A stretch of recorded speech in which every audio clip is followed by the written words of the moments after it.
Hello everyone, कैसे हैं आप सब लोग। अब हम लोग पार्ट 3 की तरफ चलते हैं। ये लिमिट का पार्ट 3 और आखिरी पार्ट है। इस पार्ट में हम लोग इस लिमिट को कम्प्लीटली फिनिश करने वाले हैं। ओके, तो अब इसमें मैं आपको बताने वाला हूँ एक्सपेंशन फॉर्मूला, मतलब एक्सपेंशन का यूज करके किस तरीके से लिमिट को सॉल्व किया जाता है। अगर आप इस तरीके से समझ लो कि अगर आपको कुछ भी समझ में नहीं आ रहा है तो आप एक बार एक्सपेंशन से सोच लो फिर, क्योंकि एक्सपेंशन से फिर क्वेश्चन आखिर में सॉल्व हो ही जाता है। अगर आपको ट्रिग्नोमेट्री वगैरह नहीं लग रही है, मतलब सारे क्वेश्चन नहीं होते ऑब्वियसली, क्योंकि जिनका एक्सपेंशन होगा उन्हीं के बारे में कर पाओगे आप। लेकिन अगर ट्रिग्नोमेट्री वगैरह या लॉग वगैरह अगर आपको समझ में नहीं आ रहा क्या करें, तो फिर आपको एक बार एक्सपेंशन के बारे में सोचना चाहिए। और अभी आगे चल के मैं बताऊंगा क्या हिंट है। तो मैंने यहाँ पे एक्सपेंशन के कुछ फॉर्मूले लिखे हुए हैं, कुछ रिजल्ट लिखे हुए हैं एक्सपेंशन के। 1 + x की पावर n जो होता है वो बाइनोमियल एक्सपेंशन होता है फॉर एनी इंडेक्स, उससे एक्सपेंड किया है। e की पावर x का एक्सपेंशन ये होता है, अगर x की जगह पे -x रखोगे तो आपके पास 1 - x + x², जहां x है वहां पे -x रख दो आप। क्लियर, a की पावर x, ठीक है, इसको याद कर लेना। लेकिन जिन पे स्टार लगे हुए हैं वो ज्यादा इंपॉर्टेंट है। क्लियर, तो जिन पे मैंने स्टार लगाए हैं वो तो आपके बहुत बहुत इंपॉर्टेंट है। मतलब ये हो गया, एक ये हो गया, एक लॉग हो गया, एक साइन इनवर्स x है, इसको आप सिर्फ 2 नंबर तक याद कर लेना, 2 टर्म तक, ठीक है ना। x + x³ 3 factorial, tan inverse x is x - x³ 3 factorial. Clear, बात आ गई समझ में। चलिए अब क्वेश्चन देखते हैं, क्वेश्चन किस तरीके का आएगा और अपने को अप्रोच किस तरीके से करना है। तो जैसे कि मेरे पास ये वाला क्वेश्चन है। अब देखो इसमें क्या करेंगे हम लोग, सबसे पहले तो जनरली क्या होता है, जो डिनोमिनेटर का डिग्री होता है ना वो आपको न्यूमरेटर से बड़ा सा दिखाई देता है। क्लियर, इस तरह का क्वेश्चन जब भी आए तो आप देख लो कि यार डिनोमिनेटर का जो डिग्री है वो न्यूमरेटर से बड़ा सा दिखाई दे रहा है क्या। अगर है तो फिर आप सोच सकते हो एक्सपेंशन लगा सकते हैं। ये सिर्फ मैं आपको ऑब्जर्वेशन बता रहा हूँ, सिर्फ ऐसा सोच सकते हो आप। क्लियर, अब आपने ऐसा सोचा, अब आपको एक्सपेंड कहां तक करना है, अब आपको एक्सपेंड करना है सिर्फ और सिर्फ x² तक। अगर उससे ज्यादा कर दिया तो भी कोई दिक्कत नहीं, कम नहीं करना, लेकिन मिनिमम आपको x² तक तो एक्सपेंड करना ही करना है। ज्यादा करोगे तो कोई फर्क पड़ेगा नहीं। ओके, चलिए, तो जैसे मैंने बोला e की पावर x के एक्सपेंशन क्या आएगा बच्चों, तो e की पावर x के एक्सपेंशन कितना होता है यहाँ पे। तो ये मैंने सबसे पहले, अगर आप इसका लिमिट चेक करोगे तो इसका लिमिट कहाँ चला जाएगा, आपका लिमिट जा रहा है 0/0 की तरफ जा रहा है, और मैंने इसको क्या किया, एक्सपेंड किया। ठीक है, e की पावर x का एक्सपेंशन कितना होता है, e की पावर x का एक्सपेंशन लिख दो आप, तो ये हो जाएगा 1 + x upon 1 factorial x² upon 2 factorial, बस यहीं तक कर दो। प्लस e की पावर -x का, जहां पे x है वहां पे माइनस रख दो, 1 - x प्लस का x² 2 फैक्टोरियल हो गया बच्चों, और यहाँ पे माइनस का 2 अपॉन यहाँ पे कितना है x² है। क्लियर, अब आप देखोगे कि आपका यहाँ पर 1 1 2 और ये वाला 2 कैंसिल हो गया, इस वाले x से आपका ये वाला x कैंसिल हो गया, तो कितना बचा बच्चों आपके पास बचेगा, limit of x tends to 0 x² 2x², यानी कि 2x² upon factorial 2 is divided by x² से कट जाएगा 2 से, ये वाला 2 कट जाएगा, 1 बचेगा, तो 1 will be the right answer. Okay, I hope आपको समझ में आया होगा कि मैंने किस तरीके से इस क्वेश्चन को यहाँ पर अप्रोच किया है। क्लियर, तो नीचे मुझे x² दिखा, अगर x³ होता नीचे तो मैं क्या करता बच्चों, तो फिर मैं x³ तक इसको एक्सपेंड करता, यानी कि मिनिमम आपको वहां तक तो एक्सपेंड करना ही करना है जहां तक आपका डिनोमिनेटर वाला डिग्री लिखा हुआ है। क्लियर, मतलब न्यूमरेटर और डिनोमिनेटर का डिग्री वो है वहां तक सेम आना चाहिए मिनिमम। ओके, अब जैसे अगला क्वेश्चन है, इस क्वेश्चन को कैसे सॉल्व किया जाएगा, तो इसमें सबसे पहले अगर मैं लिमिट का फॉर्म चेक करूं बच्चों, लिमिट किस तरफ जा रहा है, तो आप देखोगे लिमिट आपका 0/0 की तरफ जा रहा है। ओके, नाउ हमने लगाया एक्सपेंशन, नीचे क्या है, डिग्री 2 है, ऊपर 1 जैसे थे। क्लियर, e की पावर x मतलब लीनियर जैसा ही होता है, 1 -1 और -x, तो मैंने इसको एक्सपेंड किया तो कितना आ जाएगा, limit of x tends to 0, और e की पावर x का एक्सपेंशन 1 + x अपॉन 1 फैक्टोरियल 1 ही होता है, प्लस का x² 2 फैक्टोरियल -1 माइनस का x अपॉन x²। अगर आपने x³ वाला टर्म भी लिख दिया तो उससे फर्क कुछ भी नहीं पड़ने वाला है, वो तो वैसे भी 0 हो जाएगा, x³ है ना यहाँ पे, तो इस वाले x से ये वाला x कट जाएगा, इस वाले 1 से ये वाला 1 कट जाएगा, x² से x² कट जाएगा बच्चों, यहाँ पे कितना बचेगा, 1/2 फैक्टोरियल 2 ही होता है, तो ये आपका इसका आंसर आ जाएगा। क्लियर, अगर बाई चांस आप x³ तक लिखते तो भी क्या ही फर्क पड़ जाता है यार, कुछ भी फर्क नहीं पड़ता। बाई चांस गलती से अगर आप ऐसे लिख भी देते हो, ठीक है ना, आप बोलते हो सर मैंने ऐसे लिख दिया, तो x³ अपॉन 3 फैक्टोरियल और -1 माइनस का x अपॉन x² है, तो भी बच्चों क्या ही हो जाएगा, ये कट जाएगा, ये कट जाएगा, और यहाँ पे कितना आ जाएगा, limit of x tends to 0 आ जाएगा आपका। x² अगर आप कॉमन लोगे तो 1/2 फैक्टोरियल प्लस का 1 अपॉन यहाँ पे x upon 3 factorial upon x², ये से गया, ये 0 की तरफ चला गया, आपके पास बचेगा तो 1/2 ही ना, बचेगा तो आपके पास 1/2 ही, तो आंसर इज 1/2, सिंपल। क्लियर, तो अगर आप ज्यादा डिग्री भी लिख देते हो तो उससे आंसर पे कोई फर्क नहीं पड़ेगा। क्लियर, चलिए अगले क्वेश्चन की तरफ चलते हैं। अगला क्वेश्चन, अगला पार्ट जो है वो 0 की पावर 0 इन्फिनिटी की पावर 0 आता है। क्लियर, अगर आपका 0 की पावर 0 फॉर्म है या फिर इन्फिनिटी की पावर 0 फॉर्म है, उसमें किस तरीके से किया जाएगा आपका क्वेश्चन। क्लियर, इस तरीके से क्वेश्चन बनता है आपका limit x tends to a f(x) gx। Clear, या तो ये 0 की पावर 0 बन रहा होगा या इन्फिनिटी की पावर 0। आपको करना क्या है, आपको इसको y मानना है और y के बाद log ले लेना है। क्लियर, जैसे कि यहाँ पर मैंने क्या किया, पहला मेथड f(x) की पावर gx था, तो मैंने इसको e की पावर के टर्म में लिख दिया। मेथड 1 e की पावर ln f(x) gx लिख सकते हैं। फिर दोनों तरफ लिमिट ले लिया, तो यहाँ पे लिमिट लिया तो लिमिट और ये gx आगे आ जाएगा, gx ln fx, ये 0 इंटू इन्फिनिटी बन गया ना। स्टैंडर्ड मेथड का यूज करो और सॉल्व कर लो। अब और क्या कर सकते हो आप तो इसको y equals to limit x tends to a f(x) की पावर gx मान लो, लॉग ले लो दोनों तरफ, लॉग लेने के बाद फिर लॉग को इधर हटाओगे तो वही आ जाएगा, यही फॉर्म है। ये मतलब आप डायरेक्टली यूज कर सकते हो, ये आपके एक दो स्टेप बचा देगा और क्या है। क्लियर, बाकी है तो दोनों एक ही बात है। तो आपको क्या करना है, लॉग लेना है, लॉग लेने के बाद जो फॉर्म बनेगा स्टैंडर्ड फॉर्म बन जाएगा एंड सॉल्व। क्लियर, मैं आपको इसको पहले मेथड से सॉल्व करके बता देता हूँ कि किस तरीके से होगा। तो अगर मैं इस क्वेश्चन की बात करूँ बच्चों, तो इसके अंदर मैंने बोला y इज इक्वल्स टू, मैंने ले लिया limit of x tends to 0 plus x की पावर बच्चों x दिया हुआ है। Now taking log on both side, taking log base e, क्या लेना है आपको, नेचुरल लॉग लेना है, log on both side, taking log base e on both side. दोनों तरफ आपने क्या किया, लॉग बेस ई ले लिया। अगर आपने दोनों तरफ बेस लॉग ई लिया है तो इधर कितना हो जाएगा, इधर हो जाएगा आपका ln y is equal to, इधर कितना हो जाएगा आपका limit of x tends to 0 बच्चों x इंटू ln x हो जाएगा। यस और नो, बताइए भाई। अभी ये आपका जो क्वेश्चन है वो स्टार्टिंग में किधर जा रहा था, वो 0 की पावर 0 की तरफ जा रहा था। अभी ये आपका 0 की तरफ जाएगा, ये आपका इन्फिनिटी की तरफ जाएगा, यानी कि ये 0 इंटू इन्फिनिटी की तरफ जाएगा। 0 इंटू इन्फिनिटी फॉर्म में क्या करते हैं, take any one function into the denominator and use standard result. Take any one function into the denominator, जिसको यूज ले जाना डिनोमिनेटर में आसान हो। तो ln y is equal to, मैंने बोल दिया लिमिट, ये कितना हो जाएगा आपके पास, ln y is equal to बच्चों limit x tends to 0 plus ले लो, यहाँ पे प्लस ही है, डोमेन की वजह से प्लस ले रखे हैं, ln x अपॉन ये हो गया 1/x हो गया। क्लियर, अब यहाँ पे कितना हो जाएगा, इसमें LH रूल लगा दो आप, तो ये ln y is equal to कितना हो जाएगा, limit of x tends to 0 plus, और यहाँ पे कितना हो जाएगा, ये हो जाएगा 1/x, ये माइनस का 1/x स्क्वायर, ये इससे कट जाएगा x टाइम, तो ये कितना आ जाएगा, ये आ जाएगा ln y is equal to 0, यानी कि यहाँ से कितना आ जाएगा आपके पास y is equal to e की पावर 0, e की पावर 0 इज नथिंग बट 1, तो y इक्वल टू 1, यानी कि लिमिट की वैल्यू कितनी आ गई आपकी, 1 आ गई। बात आई समझ में, लिमिट की वैल्यू कितनी आ गई आपकी, 1 आ गई। तो आप इस तरीके से इस क्वेश्चन को सॉल्व कर सकते हो बच्चों। ओके, समझ में आया कि नहीं आया भाई, समझ में आया ना। तो इस तरीके से आप इस क्वेश्चन को सॉल्व कर सकते हैं। अब आगे की तरफ चलते हैं। अब मैं आपको अपना एक बीएसनेस बता देता हूं क्या है। क्लियर, बीएसनेस ये है कि यहाँ पर इस क्वेश्चन को अब मैं डायरेक्ट बीएसनेस से सॉल्व करने के लिए जा रहा हूँ। ध्यान से देखिएगा किस तरीके से सॉल्व करेंगे। ओके, ये आपके पास सॉल्यूशन है, पूरा कंप्लीट सॉल्यूशन आपको दिखाई दे रहा है इस क्वेश्चन का। अब नाउ इस क्वेश्चन को अगर आपको फटाफट से सॉल्व करना है तो कैसे सॉल्व करेंगे, तो उसके लिए यहाँ पर ये अपनी क्या आ गई, बीएसनेस आ गई। ये था अपने पास limit of x tends to 0 plus, और यहाँ पे था x और यहाँ पे था x, 0/0 का फॉर्म बन रहा है, 0/0 का फॉर्म बन रहा है। दोनों कैसे फंक्शन है, सेम फंक्शन है। अगर सेम फंक्शन तो आंसर बना आता है आपका। अगर 0/0 की पावर 0 का फॉर्म बन रहा है, 0 की पावर 0 का फॉर्म बन रहा है, और limit x tends to 0 plus same की पावर सेम है, तो क्या आंसर आता है आपका, 1 आंसर आता है। कैसा फॉर्म बन रहा है, यहाँ पे 0 की पावर 0 फॉर्म बन रहा है और दोनों कैसे फंक्शन है, सेम फंक्शन है, तो आंसर कितना आ जाएगा आपका, 1 आ जाएगा। तो आंसर कितना आ जाएगा आपके पास, 1 आंसर आ जाएगा। क्लियर, बात समझ में आई या नहीं आई, जल्दी से बताइए फटाफट। आ गई, चलिए ठीक है। ओके, चलिए अब हम बात करते हैं, अगले क्वेश्चन पे चलते हैं। जैसे ये क्वेश्चन है, इसमें किस तरीके से करेंगे इस क्वेश्चन को solve, limit x tends to y, ये तो यार डिफरेंशिएशन का क्वेश्चन आ गया, ठीक है ना। ये तो क्या आ गया, limit x tends to y है तो y की पावर y माइनस y की पावर y, और ये x की पावर y, ये आपका किधर चला जाएगा, ये 0/0 का फॉर्म बन रहा है। ठीक है, तो अगर इस क्वेश्चन को आप सॉल्व करोगे तो ये तो 0/0 का फॉर्म बन रहा है, 0/0 का फॉर्म बन रहा है। तो देखो अब यहाँ पे अगर आपका लिमिट आपका जा रहा है, अगर आपका ऐसे लिखा हुआ है लिमिट x टेंड्स टू बच्चों y लिखा हुआ है, तो इसका मतलब सिंपल है कि ये आपका वेरिएबल है और ये आपका कांस्टेंट है, कांस्टेंट की तरफ जाता है ना लिमिट, तो ये आपका इस तरीके से किसी नंबर की तरफ जा रहा होगा, तो ये आपका वेरिएबल हो गया। ये नाउ ये 0/0 का LH रूल लगा दो।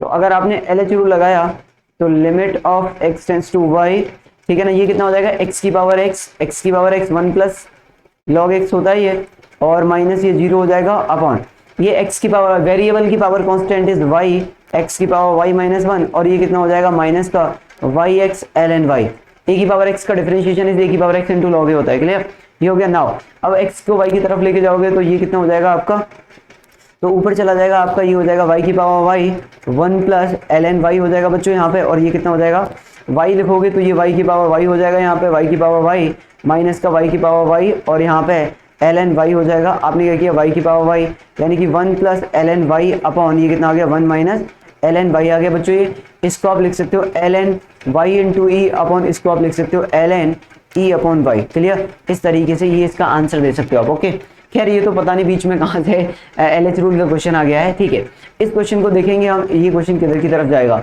अब इस क्वेश्चन को अगर आपको सॉल्व करना है तो ये देखना पड़ेगा किधर जा रहा है। अब इसको आप बताइए 2 की पावर इन्फिनिटी, 3 की पावर इन्फिनिटी और 1/0। ठीक है, तो इन्फिनिटी की पावर 0 जैसा बन रहा है। ये आपका फॉर्म क्या था, इन्फिनिटी की पावर 0 था। आपका फॉर्म क्या था, इन्फिनिटी की पावर 0 या 0 की पावर 0 हो। तो मैंने उसमें बताया कि आप लोग क्या करते हो, लॉग लेके सॉल्व करते हो। क्लियर, लॉग लेके सॉल्व करते हैं हम। लेकिन इस क्वेश्चन को सॉल्व करने का मैं आपको एक और तरीका बताने जा रहा हूँ। आप फटाफट से देखिए, आप इन्फिनिटी की पावर 0 फॉर्म बन रहा है ना आपके पास। क्वेश्चन बहुत ही जबरदस्त है, IIT JEE में भी इस तरह का क्वेश्चन आया है। ओके, अब इस क्वेश्चन को आप फटाफट से कैसे सॉल्व करेंगे उसके बारे में बाद में बात करूंगा। पहले मेथड समझ लो क्या है। ये कौन सा फॉर्म बन गया आपके पास बच्चों, ये आपके पास फॉर्म बन गया इन्फिनिटी की पावर 0 टाइप फॉर्म बन गया। अब आपने बोला कि यस सर इसमें क्या करेंगे हम, इसमें हम 3 की पावर x को कॉमन ले लेते हैं। तो आपने क्या किया, 3 की पावर x को बच्चों बाहर निकाल लिया। तो 3 की पावर x 1/x लेके बाहर आएगा और यहाँ पे बचेगा 2/3 की पावर x और प्लस का 1 और यहाँ पे 1/x हो जाएगा। क्लियर, ये हो गया। नाउ अब इसको आप देखो, इसमें क्या हो जाएगा आपका, ये आपका 3 बचेगा, ये x से x कैंसिल आउट हो जाएगा तो ये 3 बचेगा यहाँ पे, और 3 इज द कांस्टेंट नंबर तो ये तो बाहर निकल सकता है लिमिट। ये हो गया 2/3 की पावर x प्लस 1 की पावर 1/x। अब ये किधर जा रहा है यार, 2/3 क्या होता है 1 से छोटा, 1 से छोटे की पावर इन्फिनिटी 0 की तरफ जाता है 1, और ये आपका किधर चला जाएगा 0 की तरफ। 1 की पावर 0 1 होता है तो 3 इंटू 1 यानी कि आंसर कितना आ जाएगा आपके पास 3 आ जाएगा। नाउ BS ने समझ लो, ये आपके पास पूरा मेथड दिया हुआ है क्वेश्चन का। आपने क्या किया, जो भी सबसे बड़ा नंबर है उसको कांस्टेंट को, उस नंबर को बाहर निकाला आपने और उसके बाद फिर लिमिट को चेक कर लिया। क्लियर, अब मैं आपको डायरेक्ट BSNS बता देता हूँ। BSNS क्या है यार, इस तरह के क्वेश्चन में BSNS क्या है, इस तरह के क्वेश्चन में अगर आपके पास 0 की इन्फिनिटी की पावर 0 फॉर्म बन रहा है तो बड़ी value is the right answer. बड़ी वैल्यू जो होती है ना वही आपका आंसर होता है। बड़ी वैल्यू क्या है इसके अंदर, 3 है भाई, तो 3 इसका आंसर है। तो आंसर क्या हो जाएगा, 3 हो जाएगा। क्लियर, अब आप सोच रहे होंगे सर इसमें बड़ी वैल्यू क्या है,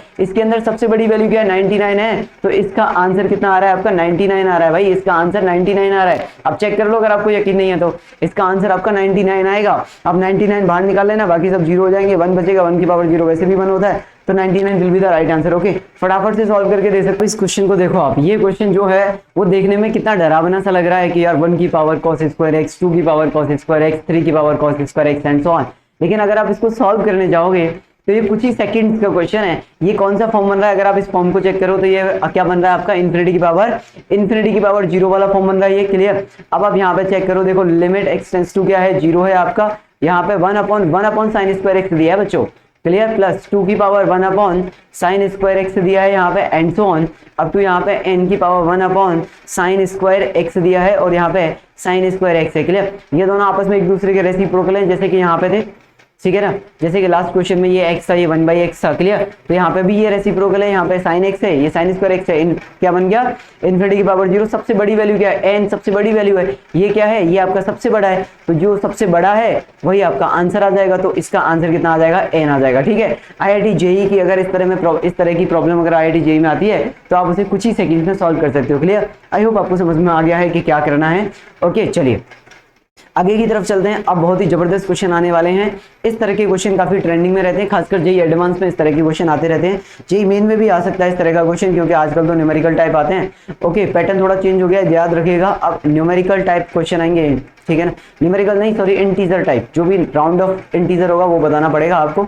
क्लियर, ये आपके पास दिया है limit x tends to infinity दिया है बच्चों, यहाँ पे दिया है x स्क्वायर प्लस का x प्लस का 1 अपॉन x प्लस 1 और यहाँ पे माइनस का ax माइनस का b इज इक्वल टू 4। अगर ये लिमिट फाइनाइट है और एग्जिस्ट कर रहा है और इसका आंसर 4 आ रहा है तो आपको बताना है a और b की वैल्यू क्या रही होंगी फिर। क्लियर, तो हमने क्या किया, एलसीएम ले लिया बच्चों, limit x tends to infinity. अगर मैंने एलसीएम लिया तो कितना आ जाएगा मेरे पास, x square plus x plus 1 यहाँ पे आ जाएगा, माइनस का ये हो जाएगा ax और यहाँ पे x प्लस 1 हो जाएगा, माइनस का b और ये हो जाएगा मेरे पास x प्लस 1 और divided by x plus 1 is equal to कितना आ रहा है, 4 आ रहा है बच्चों। क्लियर, ये आ जाएगा limit of x tends to infinity. जो भी एक जैसे नंबर है यानी कि x स्क्वायर x और कांस्टेंट को आप सेपरेट कर लो।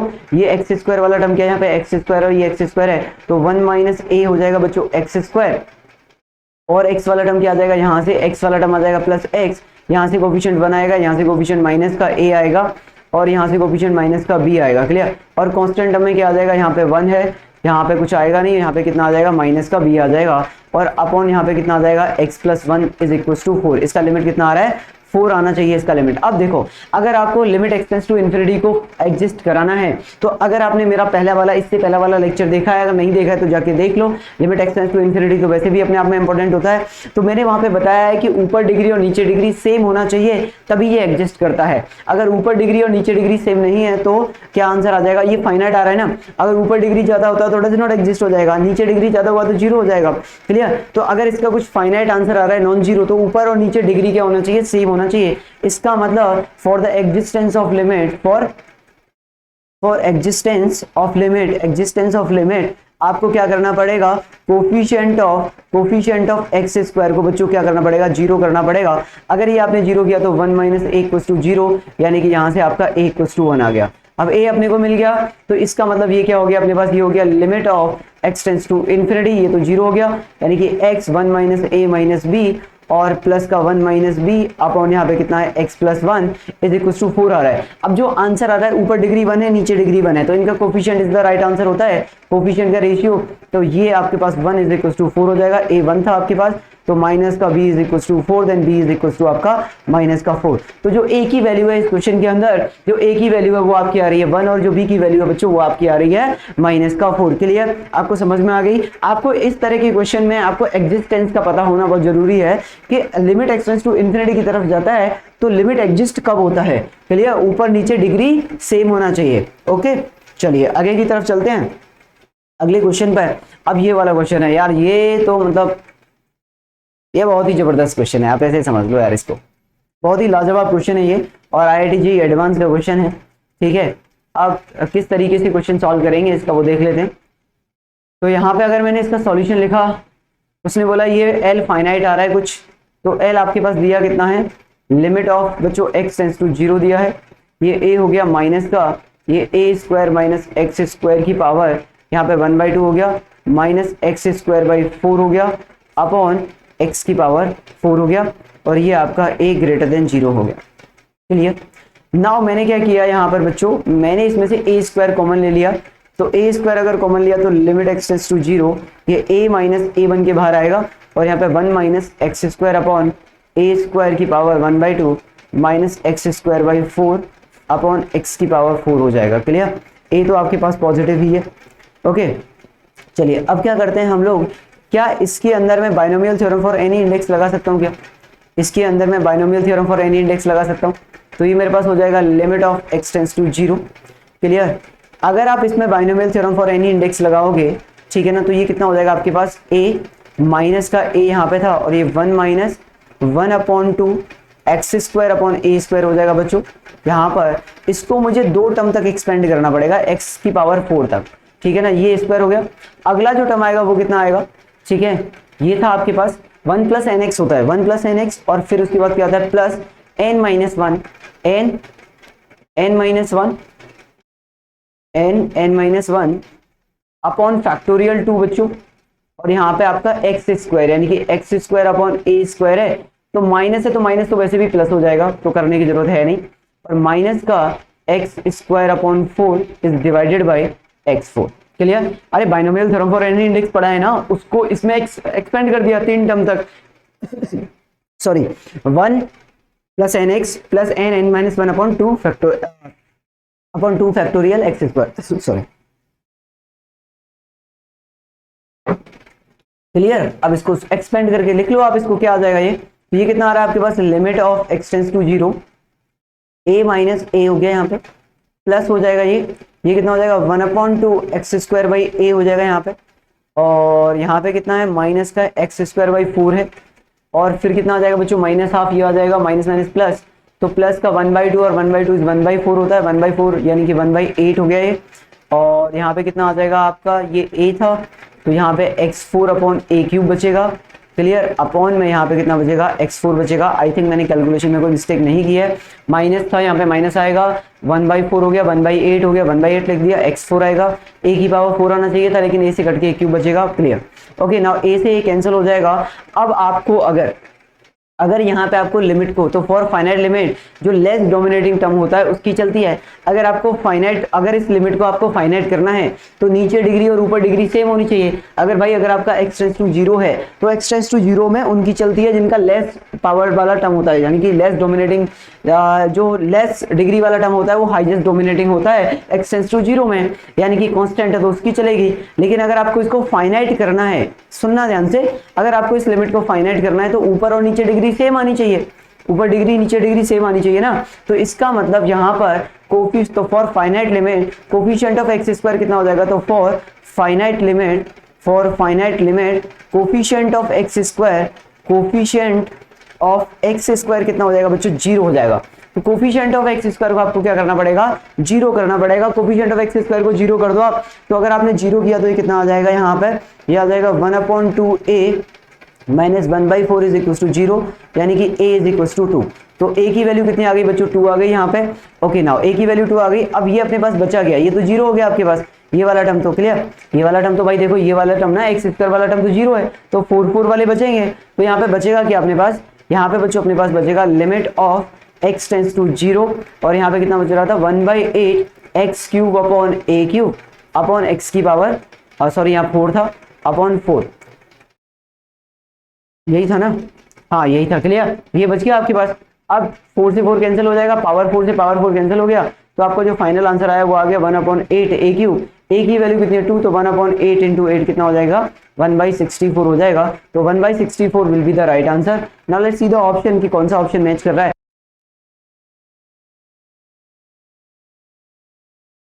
तो मल्टीपल करेक्ट टाइप ये आया था, और मल्टीपल करेक्ट टाइप में इसका आंसर आपका a equals to 2 and l equals to 1/64 इसका आंसर आ रहा है आपका। क्लियर, बात आ गई आपको समझ में। तो इसके दो आंसर थे। जेई मेन में मल्टीपल करेक्ट तो नहीं आते, लेकिन हो सकता है वो आपसे a प्लस l पूछ रहे, ये पूछ सकता है, या फिर पूछ सकता है कि l अपॉन a/l कितना आएगा, कुछ भी पूछ सकता है। वो क्वेश्चन ही तो बनाना है, बस थोड़ा सा चेंज करके, ठीक है।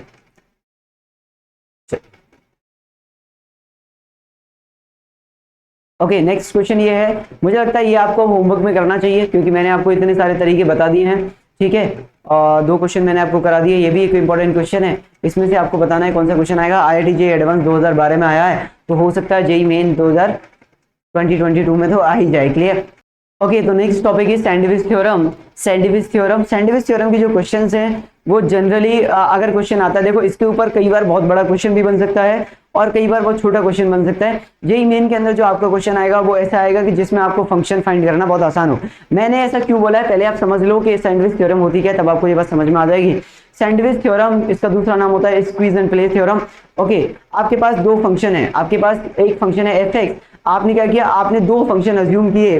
कैसे 2 फंक्शन अज्यूम किए, जो कि f(x) से एक बड़ा हो और एक एक f(x) से छोटा हो। तो आपके पास कोई एक फंक्शन था f(x), आपने एक फंक्शन अज्यूम किया उससे बड़ा, एक फंक्शन अज्यूम किया उससे छोटा, यानी कि let gx is less than fx and hx is greater than fx। Clear, फिर आपको निकालना क्या है, आपको fx का लिमिट फाइंड करना था। तो आपने क्या किया, आपने चेक किया ये इस तरीके के फंक्शन है, यानी कि सैंडविच, देखो इसका नाम सैंडविच क्यों है, ये आपको ब्रेड दिखाई दे रहा है, ठीक है ना, ये आपको ब्रेड दिखाई दे रहा है। ब्रेड देख के हो सकता है आपको कुछ खाने पीने की याद आ जाए, ठीक है, लेकिन कोई बात नहीं, मन पे थोड़ा कंट्रोल करते हैं, क्लास के बाद ही थोड़ा खाएंगे पिएंगे, ठीक है। ओके चलो, जैसे मैं कंट्रोल कर रहा हूँ आप भी थोड़ा करो।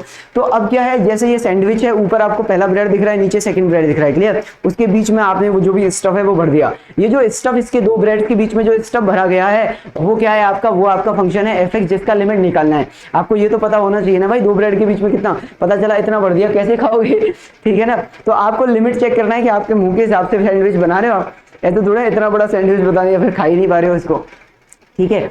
तो ये क्या है, तो आपको क्या करना पड़ेगा, अब देखो सैंडविच बनाने के लिए आपको ऊपर एक फंक्शन लेना है और नीचे एक फंक्शन लेना है, उनके बीच में f(x) आएगा बिल्कुल इस तरीके से टच करते हुए। क्लियर, समझ रहे हो, आपको बात समझ रहे हो इस तरीके से। तो अगर ऐसा होता है, क्लियर, ऐसा होता है तो आपको क्या करना पड़ेगा, लिमिट x टेंड्स टू, जब आप लिमिट x टेंड्स टू निकालोगे तो जो f(x) का लिमिट होगा, अब आप लिमिट चेक कर सकते हो ना, आपको पता लग गया ऊपर वाले ब्रेड और नीचे वाले ब्रेड इतना बड़ा लेना है आपको, तो उस हिसाब से आप चेक कर सकते हो खाने में कैसा लगेगा। तो आपको ऐसे 2 फंक्शन अज्यूम करने हैं जिनका जो लिमिट है वो सेम आए, और जो f(x) से एक बड़ा हो एक छोटा हो, यानी कि उनका लिमिट सेम आना चाहिए। ठीक है, लिमिट सेम आना चाहिए, ऐसे करके जाना चाहिए नीचे, ऐसे करके खा रहे हो ना, ऐसे करके, ठीक है। तो ऊपर और नीचे, समझे आप बात को, तो ऊपर वाले फंक्शन का लिमिट और नीचे वाले फंक्शन का लिमिट इक्वल आना चाहिए भाई। अगर इनमें डिस्टर्बेंस हुआ, पता चला नीचे वाला ब्रेड इतना मोटा था, ठीक है, नीचे वाला ब्रेड इतना मोटा है और आपने ऊपर और इतना ले लिया, खा पाओगे क्या? ठीक है, तो आपने ऐसे दो फंक्शन एज्यूम करने हैं, आपने ऐसे दो फंक्शन एज्यूम करने हैं जो कि एक एफ एक्स से बड़ा हो, एक एफ एक्स से छोटा हो, और एच एक्स और जी एक्स, एक बड़ा और छोटा जो उनका limiting value X equal to A पे क्या आना चाहिए, आपका सेम आना चाहिए। ज्यादा डिटेल में मैं जा नहीं रहा हूं, आपको मोटा मोटा मैंने बता दिया सैंडविच थ्योरम क्या होता है। तो आपका काम क्या है यहाँ पे, आपका काम ये है कि आपको दो फंक्शन सर्च करने हैं और उनका लिमिटिंग वैल्यू भी सेम होना चाहिए।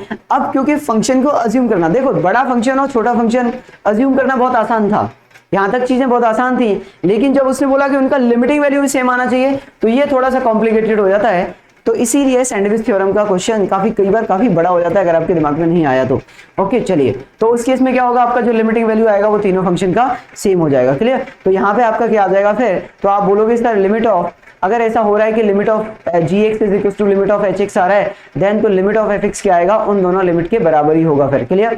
बात आई समझ में? चलिए, तो अब हम बात करते हैं, जैसे कि ये क्वेश्चन है मेरे पास, अब इस क्वेश्चन के अंदर दिया हुआ है उसने कि एफ एक्स जो है वो इन दोनों फंक्शन से एक से बड़ा है, एक से छोटा है, आपको limit x tends to 0 of f x निकालना है। तो आपके पास यहाँ पे क्या दिया बच्चों, एफ ऑफ एक्स दिया हुआ है कि f of x is less than x square 5x square x4 5x square 7x और greater than equals to 5x6 plus x4 plus का 7 sin x। तो इसको आपने बोला कि सर ये hx की तरह काम कर रहा है और ये gx की तरह काम कर रहा है। क्लियर? तो आप पहले क्या करो, limit of x tends to 0 पर hx निकालो 5x6 प्लस का x4 प्लस का 7 sin x। बच्चों ये किधर जाएगा आपका, ये 0 की तरफ चला जाएगा, और limit of x tends to 0 पर बच्चों आप gx का लिमिट निकालो, x4 हो गया, 5x स्क्वायर हो गया प्लस का 7x हो गया, ये भी 0 हो गया। यानी कि इसका मतलब क्या हुआ, limit of x tends to 0 h of x is equal to limit of x tends to 0 g of x है, देन तो इसका मतलब क्या हो जाएगा, limit of x tends to 0 f of x भी क्या आ जाएगा आपके पास, 0 आ जाएगा। बात आ गई समझ में? तो इस केस में इसका आंसर भी क्या आ जाएगा आपका, 0 आ जाएगा। क्लियर? किसी भी तरह की कोई भी समस्या इसके अंदर, किसी भी तरह की कोई भी समस्या, तो ये इस तरीके का क्वेश्चन है जिसे आप सॉल्व करते पास ये है।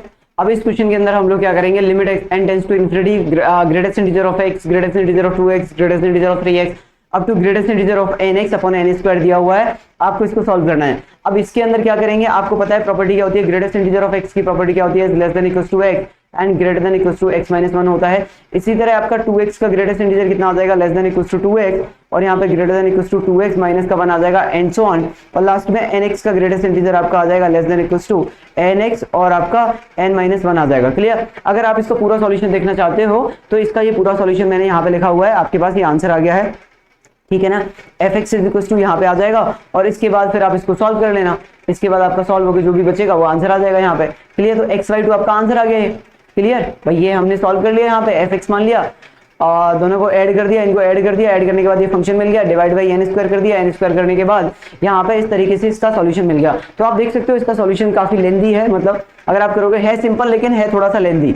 ओके, बात आई समझ में? अब मैं आपको इस सॉल्यूशन का बताने जा रहा हूँ बीएसनेस। अगर आप इस क्वेश्चन को सिर्फ 2 लाइन में सॉल्व करना है तो आप क्या करोगे, आपको अप्लाई करना पड़ेगा, क्या अप्लाई करना पड़ेगा, बीएसनेस अप्लाई करना पड़ेगा। इस क्वेश्चन का बीएसनेस क्या है, इग्नोर ग्रेटेस्ट फ्रैक्शन, ये क्या है आपके पास, ग्रेटेस्ट इंटीजर फंक्शन।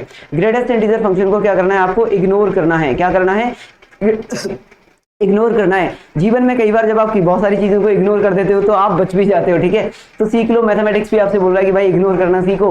क्लियर? तो हमने क्या किया, इग्नोर कर दिया बच्चों यहाँ पे। तो ये कितना आ जाएगा, x आ जाएगा, ये 2x आ जाएगा, ये 3x आ जाएगा and so on up to ये nx आ जाएगा, अपॉन यहाँ पे कितना हो जाएगा आपका n स्क्वायर हो जाएगा।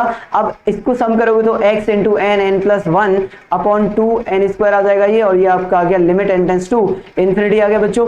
अब देखो इसके अंदर ऊपर n स्क्वायर है, नीचे n स्क्वायर है, तो n स्क्वायर का कोफिशिएंट ऊपर x है, नीचे क्या है 2 है, तो x/2 is the right answer. Limit x tends to infinity में बताया था, ऊपर n स्क्वायर है, नीचे भी n स्क्वायर है, मतलब सेम कोफिशिएंट है, तो ऊपर वाले का कोफिशिएंट ले लो, नीचे वाले का कोफिशिएंट ले लो। अगर ऊपर सेम डिग्री है, नीचे भी सेम डिग्री है, तो ऊपर वाले का कोफिशिएंट नीचे वाले का coefficient is the right answer. तो x/2 will be the right answer, ये इसका आंसर आ जाएगा। बात आ गई समझ में? नहीं आई भाई? ये बात समझ में आ गई आपको? किसी भी तरह की कोई भी समस्या इसके अंदर, ये आपका क्वेश्चन सॉल्व हो गया, आप चेक कर सकते हो यहाँ तक। क्लियर?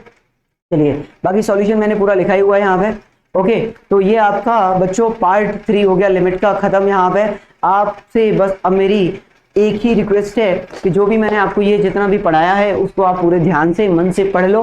3 लेक्चर में लिमिट खत्म करा दिया है। आप इसको किसी भी तरह कान में लगा के सुन लो, इसको और देखते जाओ। अगर आपके पास मेरे ही नोट्स हैं पहले से पढ़े हुए तो फिर और भी आसान हो जाएगा, क्योंकि जनरली आपको 90% या 80% 85% क्वेश्चन तो वही मिल जाएंगे, तो आपको ज़्यादा लिखने की जरूरत नहीं पड़ेगी जो मेरे पुराने स्टूडेंट हैं उनके लिए। ओके, और अगर आप नए हो और आप इसको देख रहे हो तो फिर थोड़ा नोट्स टेलीग्राम चैनल पर चले जाना। टेलीग्राम चैनल पे आपको इसके नोट्स मिल जाएंगे। क्लियर? तो टेलीग्राम चैनल पे ये जो तीनों पार्ट का लिमिट है उसके आपको नोट्स मिल जाएंगे। नोट्स डाउनलोड कर लो और उसके बाद इसको सुनो ध्यान से।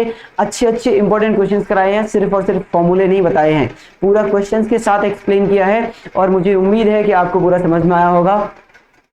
और wish you all the very best for your examination. मैं भी इधर से मेहनत कर रहा हूँ, आप भी उधर से मेहनत करो, अच्छे रिजल्ट आएंगे। Okay, bye bye, take care.